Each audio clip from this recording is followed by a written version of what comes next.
রাতের খাবার পর দাঁত ব্রাশ করতে হবে বলে অনেক শিক্ষিত মানুষও এই ভুলটা করে যে খাবার পর পরই দাঁত ব্রাশ করে ফেলে। কিন্তু না, এটা ঠিক নয়। রাতের খাবার পর পরই দাঁত ব্রাশ করা যাবে না। কারণ খাবারের পর মুখে একটা লালার সৃষ্টি হয়, আর সেই লালা আপনার হজমের সহায়তা করে। আর আপনি যদি ব্রাশ করে ফেলেন খাবারের সাথে সাথে, তাহলে সেই লালাটা নষ্ট হয়ে যায়, আপনার হজমের ক্ষতি হতে পারে।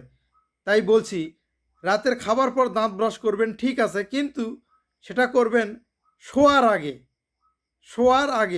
ঘুমোতে যাওয়ার আগে আপনি দাঁত ব্রাশ করবেন। এবং সকালে ঘুম থেকে উঠে আর দাঁত ব্রাশ করবেন না। সকালে ঘুম থেকে উঠেই 1 গ্লাস উষ্ণ জল পানি খাবেন বা 2 গ্লাস খাবেন। তারপর কিছুক্ষণ পর, আধা ঘন্টা পর আপনি নাস্তা করবেন।